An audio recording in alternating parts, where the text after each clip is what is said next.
The following was recorded in front of a live studio audience at the Studio 21 Podcast Cafe. This is the United Podcast Network. The following program is closed captioned for the thinking impaired. By tomorrow, I will rule the world! You think he's gone? He's not gone. That's the whole point. He's never gone. Is this some radical new therapy? You see? Well, I must have not been paying attention when you were just talking to me. Do you think that you could repeat the question? And I listened more attentively. There must have been something in all of that nothing that wasn't quite so easy to see. And I must have missed something when you were just talking to me. I must have not been paying attention when you were busy slamming the door. I don't know, should I even attempt the Boppa Balls today? Why not? All right.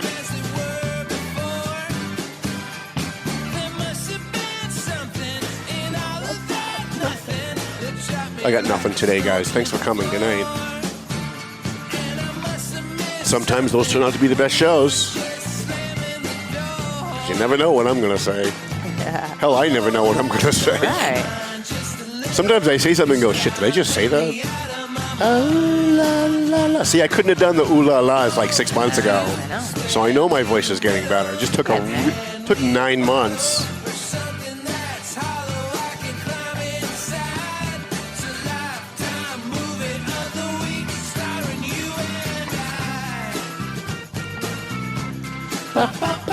I missed the second bar. We'll go one more and then we'll start the show, I guess.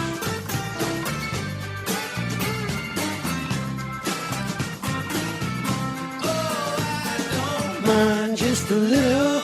It's driving me out of my mind. Oh, lock you up. Oh, lock Could you spare me the riddle and hand me a bottle of something that You should do a cover of this.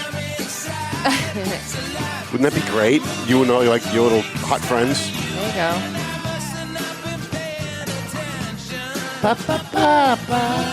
I missed the second one again. Yeah. All I right. feel like you're getting worse. Listen, but I'm doing two though. I couldn't even do one 6 months ago. So yeah, that'd be great. Have like you and your friends do a sexy version of Paying Attention, like a cover. That'd be great, like a Marilyn Monroe style. That'd be awesome. All right, I guess we'll get this show on the road, shall we? Hi, how you guys doing? My name's Tom Duggan with the Paying Attention podcast. Hi atop, Two Guys Smoke Shop at the Studio 21 Podcast Cafe. I'm just waiting on Kevin Druin to send me the list of who donated food last night, because I want to thank them. I know that one of the people that donated the food last night at TMF's Family Dinner for the Homeless was Lawrence attorney Eric Salak, who I think he's kind of mad at me, but that's okay. I don't care because he donated some of the food last night, and we have a mutual friend, Kevin Druin. Boy, what a great. I don't want to go off on 5 minutes on something that probably nobody else cares about, but what a great addition to the Valley Patriot team and the TMF team when Kevin Druin showed up. We had this guy, Chris, I won't say his last name. We had this guy, Chris, who was our friend for like 10 years. And he used to help us with all of this stuff, and he was like my third arm. Okay. Like whenever there was something that I couldn't get to, I'd call Chris and say, hey, do you think you can get over to this person? They need food tonight, or they need a blanket, and I can't get there. And he would just get in his car and he'd go do it. And then we had a falling out, and he just disappeared. And it was over something really stupid too, which is ridiculous. But within like a couple of months, this guy that I've known since, I knew him when we were kids, but I didn't really hang out with him. He hung out with like a different crowd, but like we knew each other. And he just kind of showed up one day at TMF and was kind of helping out. And he was really enthusiastic. If you want to see someone enthusiastic about helping people, this guy is the most enthusiastic guy I've ever seen in my life. And not only did he show up and help at TMF, he learned what we were doing with the Bash, and he jumped in on my Bash committee and also was helping with the Valley Patriot, like getting advertising and stuff. Like this guy is just, he's like one of these people who just jumps in and helps whenever anything is going on. And at one point I turned to to Nancy, one of my left arm, and I said, she's Mike Gorman's mom, who helps us feed the homeless. After TMF is done, we go to all the homeless encampments. And I turned to her at one point and I said, you know what? We found a replacement for Chris. And this guy's even better. Like, this guy is like 24/7 TMF in the Valley Patriot. So I want to thank Kevin Druin, and he got Eric Salak last night to donate some of the food. And I understand that Francisco Polino who owns Heavenly Donuts in Lawrence also donated some food last night. And Francisco Polino is the new state representative representing Lawrence. So we want to thank those guys. We do have the full list here. He finally did send it to me, which is great. The Clatter Pub, Heavenly Donuts, Clatter Pub, 110 Grill in Haverhill, Tripoli's Italian Bakery, La Escocesa Restaurant in Lawrence all donated food to the homeless last night. I want to thank them for that. And I also want to thank Dawn from Dawn's Sign Tech. Dawn, D-A-W-N, the female Dawn, donated 10 of these prepared heroes. See how small this is? This is crazy small, right? You can fit this in your pocket. You can carry it around. When you open it up, it's a thermal sleeping bag. It's fireproof and waterproof, and it reflects 90% of your body heat back to you. So if it's 2 degrees outside, if it's 4 below zero, and this is all you have, this will keep you warm. Wow. So she gave us 10. She said, bring it out to the homeless, give them the 10, and then go back and find out like what their experience was with it. If it's something that they still have like a week and a half later, then I'll buy more. I'll just get a case of them, and you guys can give them out to everybody. So last night, 3 or 4 weeks ago, we went out and we gave all 10 out. And then last night, while we were out at all the tent cities, Nancy and Kevin and I were asking people who we gave these to, hey, do you still have it, and how does it work? And Kevin actually, I think, even videotaped one of the homeless people at TMF last night who said, he said, I put it underneath my sleeping bag. It keeps my sleeping bag dry when it's wet outside. I use it to line my sleeping bag on the inside when it's not wet outside, and it keeps me warm even when it's really, really cold. And we also gave one to our friend Ralph last night, who said that they're awesome. So I want to thank Dawn from Dawn Sign Tech in North Andover for donating these. And the best part about these is one of the problems that we find with the homeless is we'll go out and we'll give them like a regular sleeping bag. And then a week later, they're asking for another one because it got wet, and then it got moldy, and then you can't use it anymore, right? So most sleeping bags are cloth. And so with these, you can wrap your sleeping bag in this. You can you could use this to line the inside or the outside of the sleeping bag. And this helps homeless people not like get hypothermia and not get wet when they're out like in the elements trying to sleep. So I want to thank Dawn Sign to end. The best part is they can carry them around, right? So they don't have to leave their sleeping bag and hope that it doesn't rain. They can actually put it in this tiny little bag, stick it in their pocket, and then carry it around with them. So I want to thank Dawn's Sign Tech for that. Let's see, what else do we have here today? We have a bash update. So I don't have it in front of me. Let me just pull it up so I have it, because I can't see what you guys see on the screen. And I still haven't even shared the show yet. Can you believe that? I don't know. I don't do that. All right. I said, do you want me to thank our sponsors today? Yeah, why don't you thank the sponsors, and I'll share the show. Yeah, let's do that, and then we'll do the bash update. All right, so for today, we want to thank our sponsors that are McLennan Real Estate, Century 21. Love them. Your hometown real estate experts. Mm-hmm. We also have Marsan and Son Construction. Right. EIS, Investigation and Gun Training for all your latest. Stay up to date and get your, certification, if you will. Is that the right Yeah, get your, before you can get a gun, and go and apply for your gun permit, you have to take a class. You have to be certified in Massachusetts. So they'll certify you, give you your diploma, so to speak. Yep. And then you can go to your local police department and you can apply for your gun permit, and you should be all set unless you've got like a criminal background or something. All right. And we also have, of course, home of the Valley Patriot, Hot Sausage, Borelli's Deli. Borelli's Deli. Not just the hot sausage. Everything down there is great. We both eat down there frequently. We have here in Salem, New Hampshire, we have Tomo and Shaken Seafood. You want some of the best seafood in town. They are definitely the best. Tomo specifically is the best seafood I've had since I've been here. And they got to try the kamikaze roll. So if you want sushi, try the kamikaze roll. If you're doing the hibachi, grill, it's the Emperor's. Emperor's Deluxe. Giant Oh my God. Oh my gosh. Jesus. We also I guess I know where I'm going after the show now. I'm hungry now. I may miss Borelli's because they close at 4. AFC Urgent Care Methuen and North Andover. So I got a quick story about that while you bring up Lisa Williams. So one of the favorite things that I get to do in my job, one of the parts of my job that I love the most is marrying people who don't know each other, like putting people together to do business. Okay. So we've got Dr. Gasibi was my doctor for a long time, and he left when Obamacare kicked in. They took over his practice. A lot of doctors did this. They just totally left the field. Huh. He didn't just leave his practice when Obamacare hit. He left like doctoring. He quit completely. And Lisa at AFC Urgent Care is looking for doctors. And she called me this morning and she said, "Hey, I'm reading the Valley Patriot. Do you know this Dr. Gasibi guy? He sounds pretty good." And I go, "Yeah, I know him really well." She's like, "Do you think maybe you could set me up with him? I would love to have a guy like that working for me." So next week we're all going to sit down and have lunch, and I'm just going to sit back and let Lisa make her pitch and see if the two of them, see if maybe he might want to go back into doctoring, whatever they call that, and help out Lisa with AFC Urgent Care because she needs people she can trust. Yes. And she could definitely trust Dr. Gasibi. He's the best. I mean, the guy's got integrity. So, awesome. We also have, that's okay. Pleasant Valley Landscaping, our friend David Consoli. He's going to love that I'm now doing that. Over at Pleasant Valley Landscaping, he's still looking for help.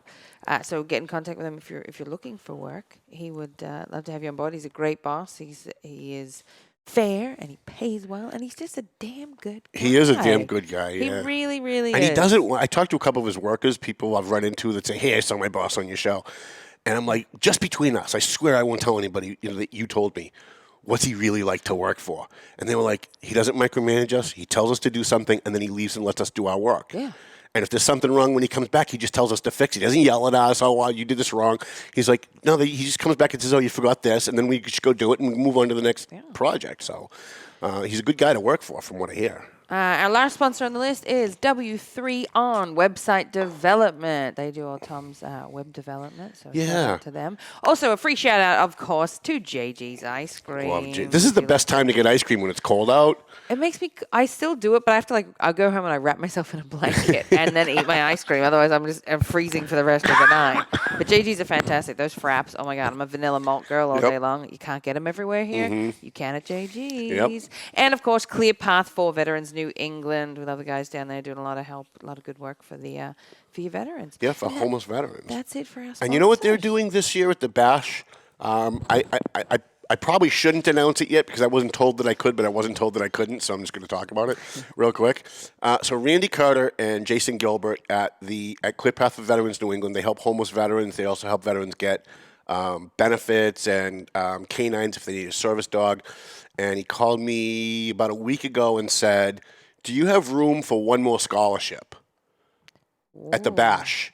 And I said, "Well, I don't have room for one. I don't have room for a separate scholarship because we're already at 2 hours. Our program is like a 2-hour program, so it's hard to add stuff in. If we add something in, we got to pull something else out. Else, we want to go all night." I said, "But what are you thinking?" I don't want to say no. So what are you thinking? He said, "Well, John Radke used to love to come to this Bash. He was the guy that started Veterans Northeast Outreach in Haver, which has since just gone completely downhill. And John passed away a few years ago. He was I'm not going to say he was my best friend. He wasn't, but he was one of my best friends. He was a great guy. He came to every Bash. He helped us with a lot of stuff with veterans. And Randy was also a good friend to his, as Jason was too. And so Randy called me and he said what they want to do is they want to do a John Radke scholarship at the Bash. Wow. Now we've already named our veteran awards that we give out every year, the John Radke Veteran Award, for people who go off to serve their country and then when they come back, continue to serve their country by serving their community. And so he said, "You want to do a John Radke scholarship? How do I say no to that? I can't say no to that." Right. So I said, "Well, wait a minute. We're already giving a scholarship to a kid at Lawrence High School who's in junior ROTC, who's going into the military. Maybe we can add your scholarship to that person's total. We'll list it separately, but it won't take any extra time out of the program because we'll just call you guys up while we're doing the Lawrence High scholarship for the ROTC kid, and we'll just give them an extra scholarship. We won't tell them it's coming, right? So what we're posting online for our totals, which we'll get to in a second for the Bash, what we're posting for totals, the Lawrence High total is going to be a little higher when we get in the room because there's going to be another scholarship added to that. and that won't take any time out of the program. So I know they're working feverishly to try and get some money together and help the junior ROTC kid with a John Radke scholarship, which we will do every year if they do it this year. And he says they're going to. I take him at his word. So I want to thank Randy and Jason and everybody at ClearPath for always coming to our bash, which is great. Veterans are free, by the way, to our bash. So veterans are free, and we also give them free raffle tickets. So if you're a veteran or you're active duty military and you want to come to our Valley Patriot 19th anniversary bash, it's March 31st at the Reliefs Inn in Lawrence. And it will be free for you if you are a veteran or active duty military. We appreciate that. So, was there any other sponsor stuff that I know I kept interrupting you? No, we're all done. All right. Well, thanks. Eating up half the show doing that. Thanks for coming, kids. All right. Well, before we get to the bash. So let's do an update on the bash. Let me pull that back up. I know I had it in front of me, and of course, while we were talking. So here's our totals as of right now. So we've been doing this now 2 weeks. 2 weeks ago. Yesterday, we started raising money. We started making phone calls. And here's the Dan Cody Memorial Scholarship. This goes to a student that went to the Thompson Grammar School. I think I said middle school last week, but it's the grammar school. It's where my kids went. This goes to a kid that went to the Thompson Middle School, so it doesn't matter what high school you went to. And this is in honor of Dan Cody, who worked for Cody's Towing, who was killed a few years ago on the highway. This scholarship's already up to is this the highest one? Almost the highest one. $2,035 in 2 weeks, which is pretty damn good, I think. I don't have last year's total, but next year I'll do like a last year's total comparison to show you where we are.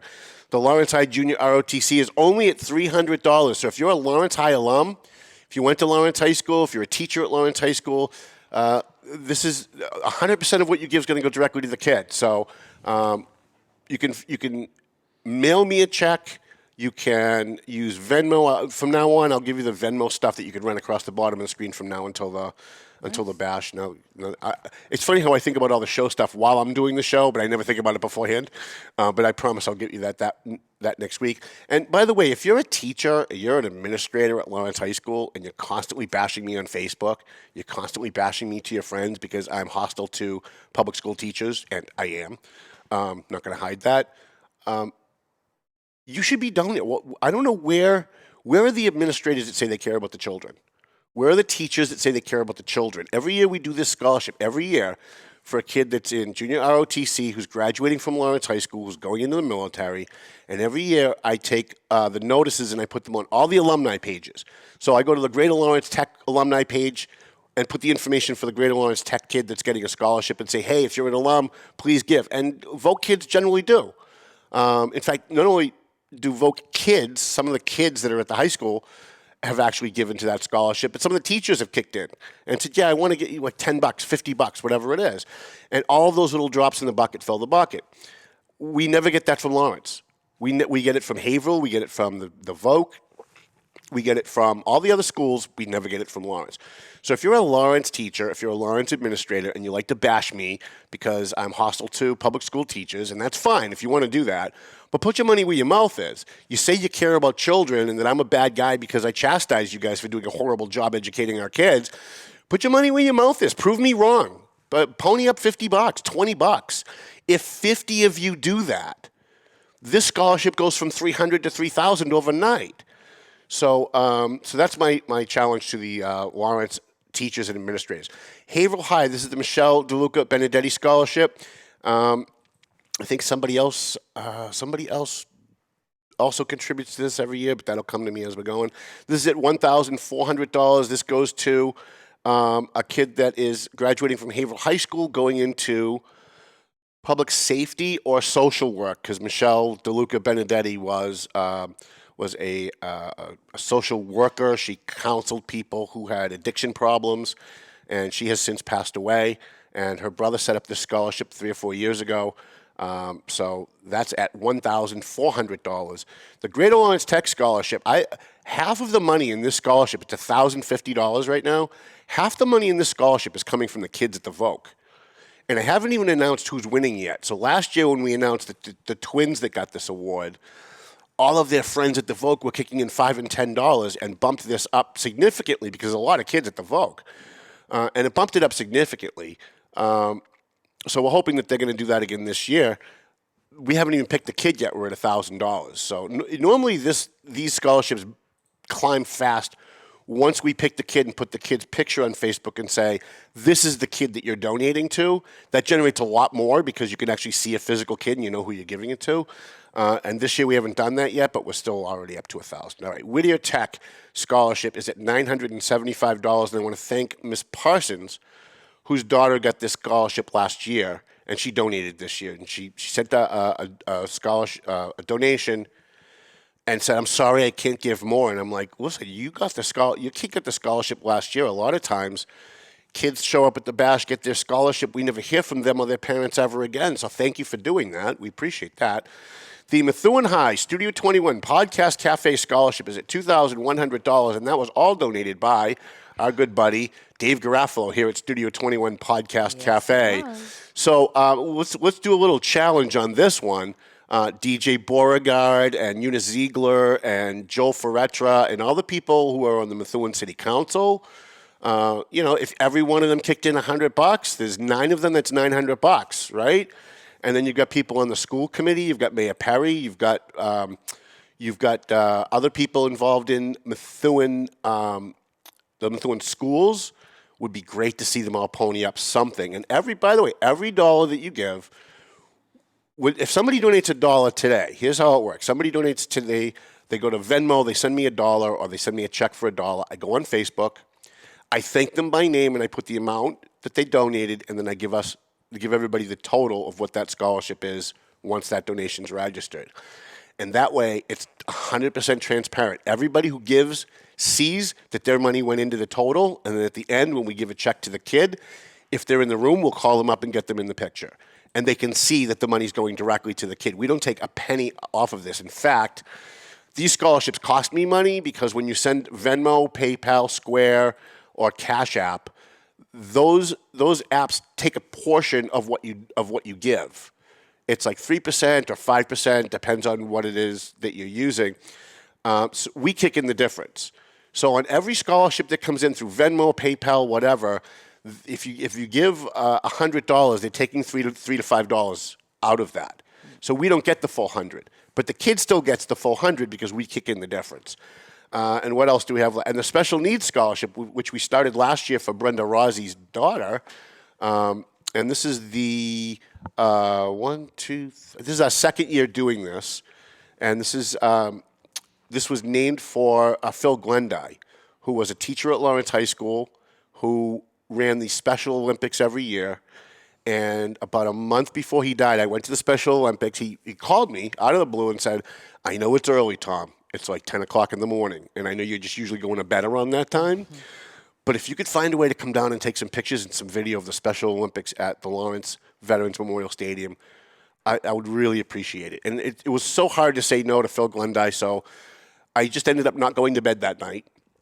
Went down to the stadium. I was there for the entire thing. Talked to parents, talked to some of the kids. It was one of my favorite days. I mean, I had such a great day, and it gave me a lot of hope for humanity to see how people were helping these special needs kids. Some of them who could barely talk, some of them who could barely stand, but they all competed. And then he passed away about a month or a month and a half later. And then we had our bash about a month after that, and that's when we got the idea. His wife and he came to our bash every year. So let's name this scholarship after him because he cared so much about special needs kids. So the Phil Glendy Special Needs Scholarship is at $1,175 for a total for 2 weeks, $9,010. So we've almost raised $10,000 in 2 weeks. Last year we raised, I think we were at 33,000 for scholarships last year, 42,000 total for the entire night. So I want to thank everybody who donated. Some of our big donors have not come in yet. Usually they kind of come in at the end. Usually we have Lisa Williams will kick in, and our best donor every year by far is Mike Gagliardi from Laborers Union Local 175. He usually gives us $1,000 for our Vogue Scholarship and $1,000 for the Whittier Tech Scholarship. So let's do a challenge to all the unions out there. So you know that I'm kind of anti-union. I kind of rail on unions a lot. However, these are two kids, the kids who get these scholarships, who are going into the trades, and this actually helps you guys. If you're the president of a trade union, you should be kicking in for this scholarship because the kids that get these scholarships are going into your trades. And I think last year the kid that got the Whittier, I think it was the Whittier or the Vogue scholarship, Lisa Williams from AFC Urgent Care offered them a free internship when they get to like their junior year and they have to do like work study credit and do internship stuff. You never know. You never know. So that's our bash update. I want to thank everybody for who has donated so far. We'd love to beat last year. I don't know that we can, quite frankly. From the numbers we're looking at, it looks like we're going to beat next year's total, but you just never know what's going to happen. So we're at 9,000. I'd love to get that to 10,000 before the end of the week because that gets us a quarter of the way to our goal. We've got about a month and a half. What's today? The 26th? 26th, and we're at March 31st. We've got 2 months to get this up. So I think we can probably get it close, but I've got a bet with my friend Kevin Duran, who bet me that we're gonna beat last year's total for the scholarships. So we've got a little bet going on. It's $100 versus a dinner. So we'll see how that goes. So I guess that's it. Do we have anything else? We have anything we want to talk? I mean, the top story of the day. We get into that at all? Oh yeah, I guess we could. I don't know. Why? In Haverhill, they just hired a new city clerk in Haverhill, Caitlin Wright. So we want to welcome her and see if we can't get her on the show. So hopefully we'll get that. All right, so I think we got through everything that we needed to before we get into the heavy topic. So we got an update on the police chief in Lawrence. I love how the Eagle Tribune steals my stories. I debated about whether or not I was going to start with that, but I am. So yesterday we learned that the mayor of Lawrence put the police chief on leave. It's paid leave because you can't punish somebody unless they've been found to have done something wrong and there's still an ongoing investigation. So they put him on leave with pay. And the mayor sent out a press release saying basically that they put the police chief on leave with pay but didn't say why. So I went to the Eagle Tribune website, and they already had the story, which really frosted my ass because not for anything, but the Eagle Tribune was endorsing Kendris Vasquez while we were supporting Brian DePina. We kind of thought maybe we'd get a heads up on that, but we didn't. So once I saw the Tribune had the story, I said, well, they've got the story, so I need to, if I'm going to write a story, I've got to have something different than what they have, so I started making phone calls. Nobody in the mayor's office would talk to me about it. I was really pissed, and I laid into them too. And they were like, nope, we can't, because what if there's a lawsuit? We don't want to, be seen to putting our finger on the scale, blah, blah, blah, blah, blah, blah, blah. All the excuses in the world. Fine. I said, fine, I'll go old school on these guys, and I'll just go behind their back. So I started making phone calls to some of my people that might be close to this. And what we learned yesterday is that the reason that the chief was initially not put on leave, but the reason why he's now being put on leave is because of an accusation that the chief was intimidating officers that were cooperating with the investigation. So once I learned that, I wrote my story. I posted online yesterday that the chief was being put on leave for intimidating officers cooperating with the investigation. Today, the Eagle Tribune has the story that the chief is being put on leave, and they added because he was intimidating officers, but they don't say in the story where they got that little piece of information. The only place they could have gotten that information was the Valley Patriot story. There's no other place they could have gotten it. It wasn't in the letter that went out, and trust me when I tell you, if Brian DePina is not going to tell me off the record, he sure as hell isn't telling Jill Hemazinski at the Tribune off the record. You guys remember Jill Hemazinski, right? You guys remember her? She's the one that was at the Boston Marathon bombing and then wrote a story the following week or the couple days later about what a hero she was for running away while the bombs were going off while other people were running to help victims. Other people are running to help the victims, but her big trauma was she ran away when she heard the explosion because she was near the finish line. Yeah, that's Jill Hemazinski. She's the one that got the story yesterday before we did, but she didn't have that piece. She didn't have the piece about the intimidation. Now, I'm not saying, and I want to, because I have to walk a fine line here, I'm not saying the chief intimidated somebody. I'm saying that's the reason he was put on leave, because there was the accusation that he was intimidating somebody. I have spoken to a lot of cops, though. And even the ones that like the chief have admitted privately that, yeah, he's heavy-handed, that's not beyond his capabilities. Quite frankly, I never thought he was somebody who could do something like that. I've known the guy since 7th grade, but I don't really know him. as I've said on previous shows, I know him, but we've never like been to each other's house, right? We're not friends, and I've said throughout the years, yeah, Roy's a friend of mine, but I was saying friend loosely, like people that you see all the time, you say, yeah, he's my friend. But he's not like a friend like Kevin Druin's my friend or like Nancy's my friend. He's somebody that I've just known for a long time. And not done me a whole lot of favors either, by the way. So it's not like I'm not covering for him. But I'm also not kicking the shit out of him either because an accusation is an accusation. And I'm treating this the way I treated the Joe Solomon situation. They're exactly the same.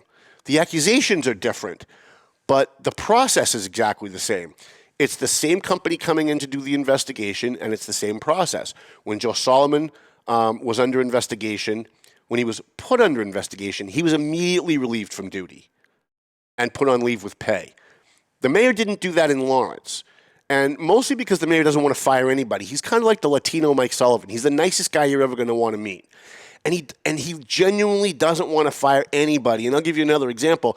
There's a guy in his office that is so disloyal to him, it's ridiculous. It's ridiculous what that guy does. And I've been watching quietly, and I haven't said anything about it publicly yet, and I'm still waiting for them to get their act together up there. But I said to the mayor one day, listen, this guy has been betraying you. Like every time you walk out the door, this guy's trying to hurt you, he's sabotaging you. Yeah, but you know what, Tom? Guy's got a mortgage, he's got kids. And Brian, he really is like the Latino Mike Sullivan. He doesn't want to fight. He feels for people. He's genuinely empathetic for people's personal situations. And he's not a cold-blooded, he's no Neil Perry, is what I'm saying. He's not a cold-hearted politician who thinks nothing of the people he's hurting when he just decides to fire somebody off the top of his head. So I know for sure, because we've had numerous conversations about this, that he is going to give the police chief in Lawrence every opportunity to save his job and to defend himself and to give his side of the story. And that, by the way, that's the reason he didn't put him on leave to begin with. He didn't want anyone to think that the chief had done something wrong because it's just an investigation. However, now that complaints have surfaced of allegations of intimidating the officers who are cooperating with this investigation, he kind of had no choice. Because if there's a lawsuit later on, he's going to be asked, why didn't you put the guy on leave if he's so bad, right? If he has to fire him, he can't be under the gun and then having the city pay $1 million lawsuit over something that was just procedural. We don't know the particulars. I got to be really careful. We know some of the particulars. We don't know all of the particulars of what's being alleged. But we do have some information that some of the officers making these allegations are people that the chief has disciplined in the past. And he is claiming and claimed before he stopped talking to me, when this whole thing first started, that this was just a vendetta by guys who just don't like him. I don't know. I'm going to leave that for you guys to decide because I don't know. I'm not there every day. And so while part of me believes that some of this is probably true, the other part of me doesn't want to believe any of it is true. That's what investigations are for. And so Al Donovan is continuing to do his investigation. I understand there's another investigation that's going to happen, not criminal. And by the way, I want to say this is not a criminal situation. At least it's not right now. Who knows where it's going to go? But as of right now, it's all administrative. It's all about, did somebody get too much overtime? Are certain officers getting side jobs because they're friends with the chief, while other guys that are whistleblowers don't get those side jobs? It's that kind of stuff. I know there's an evidence situation that they're looking into. And again, but that could be anything, right? Because there's an evidence room. When cops lock someone up, they bag stuff into evidence. They sign it, whatever goes into the evidence room. Lots of people have access to that evidence room. So is the chief responsible if something happened in the evidence room? Technically he is, but was he the guy that did it? I think you need to have video for something like that. So let's see what's going on in Lawrence. I know that at least from what we know, he's been a good chief. Overall, he's been a good chief. He has brought crime down, at least if you believe the crime numbers that the chief has been putting out for the last few years, and at least so far I do. Unless someone wants to prove that wrong. As far as we've seen, and again, since they've encrypted the scanner, we don't know. Wouldn't it be great for me to be able to come in here? But I wish I could go back in time and slap Roy in the back of the head and say, If you only knew what was coming, you'd listen to me. If they hadn't encrypted the scanner, I would be coming in here and I would be telling you, like I did with Joe Solomon, I'm on the streets every day. I go to the shootings. I go to the fires. I go to all the stuff that's going on crime-wise in Lawrence, and I could tell you the chief's right, crime is down. We used to go to 5 shootings a week. Now we're going to 2. It would be great for me to be able to say that. But now we kind of have to take the chief at his word. While he's under investigation, while this stuff is going on, we kind of have to take the chief at his word that the crime numbers he's given us over the last 3 years are real. And I'm going to give him the benefit of the doubt. As far as we know, until we see differently, violent crime has significantly gone down in Lawrence. And I think with one exception, I think there was like one more murder than the year before. I don't have them in front of me. But rape is down, domestic violence is down, going back since before COVID. While everyone else during COVID had domestic numbers going up, including in small towns like Andover and North Andover, Lawrence was going down. And you can't take that away from the chief unless you can prove that he fudged the numbers, but you'd have to prove that before I'd be willing to say anything publicly about it. So he has done a decent job. I don't like that he has encrypted the scanner. It's made it harder for me to defend him. It's also made it harder for other people to defend him. It's also been a lack of transparency, and I think that was probably the beginning of the downfall, because before something would happen, an allegation would be made, but the entire public heard it over the scanner, and so it ends up going nowhere. But without that, people can claim whatever they want on the inside of the police department. They can do whatever they want, and nobody knows one way or the other. So, is that really true? It's a minute before the end of the show, really?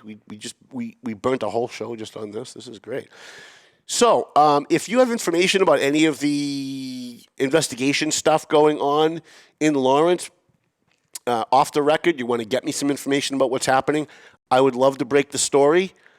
We broke the story yesterday, and then the Tribune today stole our story because, plagiarism is their thing up there at the Eagle Tribune. And by the way, it shouldn't surprise me that they did this because they've been doing this for years. Back in 2009, they actually stole a photo out of our newspaper and put it on the front page as if it was their photo.